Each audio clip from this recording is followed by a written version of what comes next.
앞절에서 추수할 것은 많은데 일꾼이 적다고 하신 주님께서 일꾼들을 보내어 달라는 기도를 하라고 제자들에게 말씀하셨죠. 그리고 나서 바로 10장에 12제자를 부르시는 장면, 그리고 그들을 파송하시는 내용이 나옵니다. 일꾼을 보내달라 하셨는데 이제 진짜 일꾼들을 보내시는 것이죠. 제자들은요, 지금까지는 예수님 곁을 따라다니면서 예수님이 가르치는 말씀을 배우고 그냥 예수님이 선포하시는 천국 복음을 듣고 예수님이 하시는 놀라운 사역을 옆에서 지켜보기만 했습니다. 그런데 이제 드디어 주님께서 그들을 독립적으로 보내시는 거예요. 천국 사역, 복음 사역을 위해서 너희들이 이제 가라. 예수님께서 말씀하시는 겁니다. 마치 우리가 어린아이들이 부모 밑에서 자랄 때는 부모가 모든 걸 다 해주잖아요. 다 해주다가 어른이 돼서 독립하면 하나부터 열까지 이제 자신이 스스로 해야 하듯이 이제 예수님의 제자들도 똑같은 상황이 온 겁니다. 똑같이 그들 스스로 하나님의 일꾼이 되는 예수님이 하셨던 것과 같은 똑같은 사역을 해야 되는 상황이 온 것입니다. 그리고 그래서 이제 마태복음 10장은 이 한 장 전체가 파송에 관한 주님의 말씀, 그래서 파송 설교라고도 우리가 부르고 있어요. 1절에서 4절을 보면 먼저 주님께서는 12명의 제자를 부르시는 장면입니다. 12이라는 숫자, 10이라는 숫자가 앞서서 말씀드렸듯이 하나님의 구원의 완성을 상징하는 숫자라고 말씀드렸습니다. 구약에서는 여호와 하나님께서 이스라엘 12지파를 선택하셨죠. 이제는 예수님께서 12명의 제자를 선택하셔서 그들을 파송하시고, 그리고 그들을 그냥 보내신 것이 아니라 주님께서 권능을 주셨다라고 되었습니다. 더러운 귀신 쫓아내고 모든 병과 약한 것을 고치는 그 권능 주님께서 주셨다라고 기록이 되어 있죠. 이와 같이 우리 주님께서 누군가를 사용하실 때, 일꾼으로 보내실 때는 우리가 걱정할 필요가 없어요. 내가 과연 그 일을 할 수 있을까 없을까 걱정할 필요가 없습니다. 왜냐하면 주님께서 성령으로 그 일을 할 수 있는 능력 또한 같이 주시기 때문이에요. 그러므로 제자들은 담대하게 맡은 사역을 감당할 수가 있습니다. 그리고 이제 12사도의 이름이 나오는데 쭉 나열이 되어 있죠. 사도라는 말이 헬라어로 아포스톨로스라고 하는데 영어로는 아파슬이라고 이제 번역이 되어 있죠.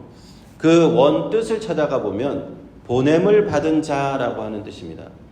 그 단어 자체에는 별로 큰 뜻이 없어요. 보냄을 받은 사람들, 사도. 그런데 이후에 이 12명의 사도가 특별히 예수님에게서 선택이 되었기 때문에 이 12명의 사도들은 초대 교회와 이후에 오고 오는 교회들에게 영적인 특별한 지위를 얻게 되었다라는 것을 알 수가 있습니다. 성경 5절 6절을 같이 한번 보겠습니다. 5절에 예수께서 이 12를 내어 보내시며 명하여 가라사대 이방인의 길로도 가지 말고 사마리아인의 고을에도 들어가지 말고 차라리 이스라엘 집에 잃어버린 양에게로 가라 하시죠. 우리는 마태복음을 쭉 읽다가 이 대목에 딱 이르렀을 때 약간 고개를 갸우뚱할 수가 있습니다. 아니, 예수님께서 모든 복음을, 천국 복음을 모든 민족에게 전하시는 것 아닌가?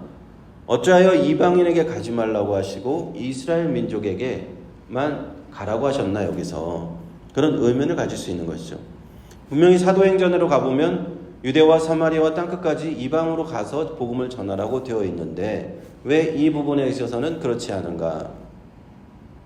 여기서 우리가 알 수 있는 것은 무엇인가? 시기가 두 시기로 나누어져 있다라는 사실입니다. 첫 번째는 예수님께서 지상에 오셔서 부활 승천하시기 전까지의 시기와 부활 승천하신 이후의 시기가 좀 구분이 되어요. 그래서 부활 승천하신 이후에는 복음이 정말 이방인에게 본격적으로 전파되지만 그 이전에는 먼저 이 복음이, 천국 복음이 이스라엘 백성들에게 우선적으로 전파되어야 되는 시기가 있었다라는 겁니다. 여기 성경 로마서 11장에 보면은 감람나무 비유가 나옵니다. 나무가 감람나무가 있는데 그 원 감람나무 원 가지가 이스라엘이에요. 하나님께서 이스라엘을 원래 택하셨다는 거예요. 그런데 이방인은 접붙임을 받은 감람나무예요. 그 원 감람나무가 아닙니다. 하나님께서 아브라함과 이삭과 야곱의 자손들, 그 이스라엘의 자손들을 한번 택하신 것은 변함이 없는 내용입니다. 그러므로 하나님이 그 사랑하시는 그 자손들에게 먼저 천국 복음이 전파되어야 되는 것이 당연한 것이죠.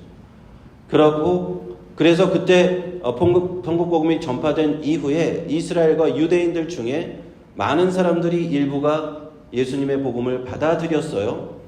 그러나 많은 또 유대인들은 그 복음을 받아들이지 않았습니다. 그리고 나서야 그 복음이 이제 이방인에게 전파되기 시작했다. 그러니까 먼저는 이스라엘에게 전파되어야 했기에 이 두 시기를 우리가 나누어서 생각해 볼 수 있다는 겁니다.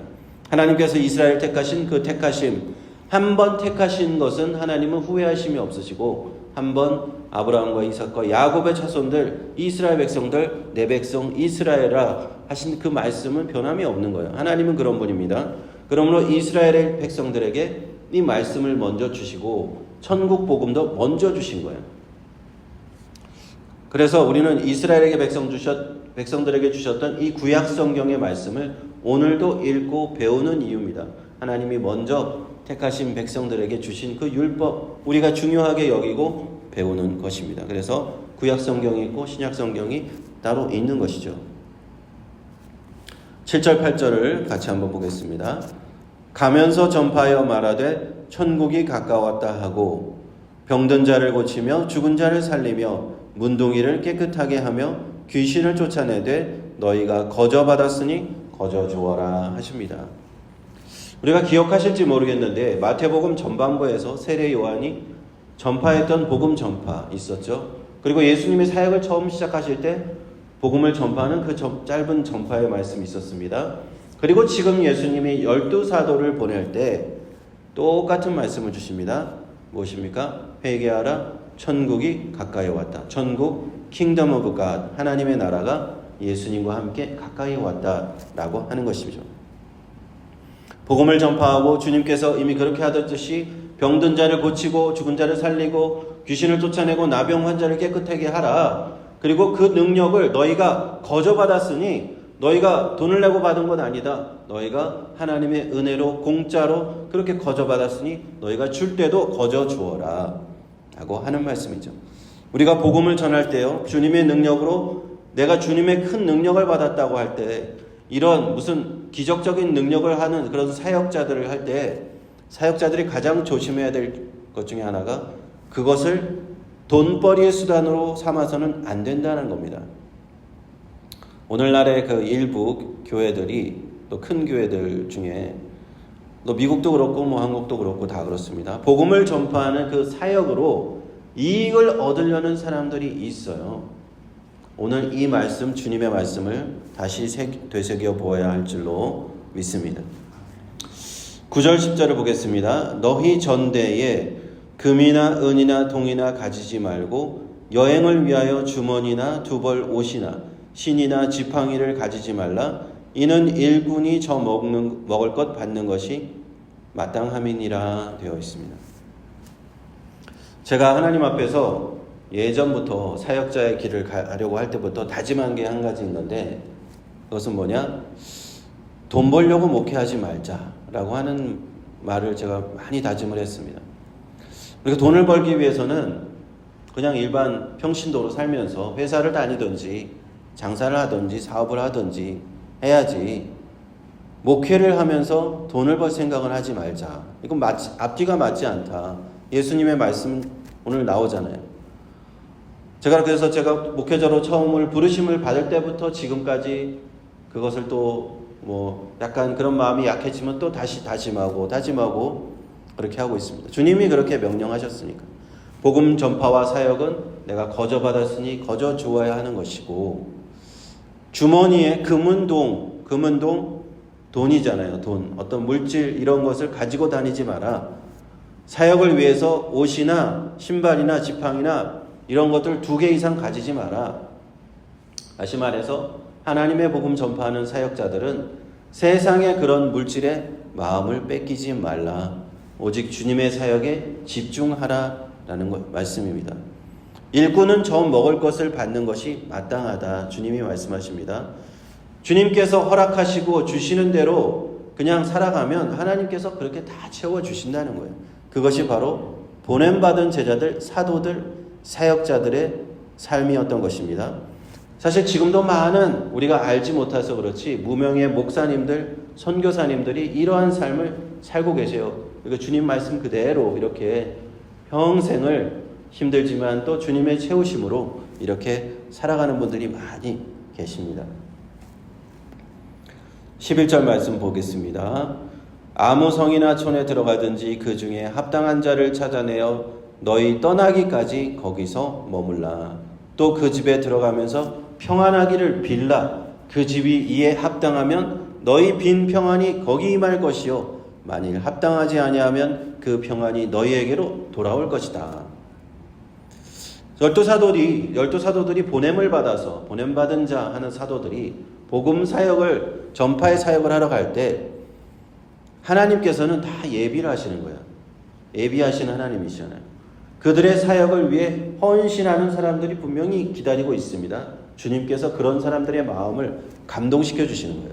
자신의 집을 내어주게 하고 그들에게 음식을 공급하게 합니다. 그 사람들의 마음을 공급하셔서 그 사역자들을 돕게 하시는 거예요. 사도들을 돕게 하실 것입니다. 분명히 주님께서 사도들을 보내셨을 때는 능력도 주셨고 그들의 삶도 주님께서 책임지신다. 때마다 일마다 돕는 자들을 통해서 그 천국 복음 사역을 감당하시도록 하시는 줄로 믿습니다. 저도 주님 많이 체험을 합니다. 주님의 사역을 위해서 제가 복음 사역을 위해서 한 걸음 내디딜 때마다 제가 알지 못하는 도움들이 와요.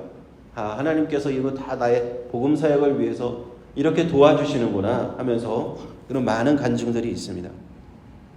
12절 13절을 보십시오. 그리고 복음 사역을 위해 돕는 자들이 나타날 때 이 돕는 자들 하나님이 마음에 감동 주셔서 이 돕는 자들이 받을 축복이 여기 기록이 되어 있습니다. 잘 보세요. 사도들이 그들에게 평안하기를 빈다라고 되어 있죠. 평안은 헬라어로 에이레네라고 하는데 그냥 평안하세요. 그냥 우리가 그냥 안부 차원이 아니에요. 안부 차원의 의미를 좀 넘어서는 의미가 있습니다. 이 사도들이 비는 평안은 복음과 관련된 복음 전파와 사역자들과 관련된 평안과 축복이에요. 이것을 받아들이는 사람, 이 집이 평안할지어다 이렇게 그 사도들이 제자들이 복음을 그들에게 축복을 할 때 이 축복을 받은 사람들, 사도들을 영접한 사람들은 첫째 영적인 축복을 받는 것이죠. 복음을 믿고 구원받는 축복, 영적인 축복. 두 번째는 육적인 축복을 받습니다. 그 평안, 그 사도들이 빈 평안 그 전체가 하나님의 그 가정, 하나님의 보호하심을 그 가정 위에 주시는 거예요. 하나님의 평안이 그 가정에 임하는 것입니다. 만일 우리의 가정에, 우리 집에 하나님의 보호하심이 있다면, 성령의 보호하심이 우리 가정에 가득하다면 어떠한 일이 일어날까요?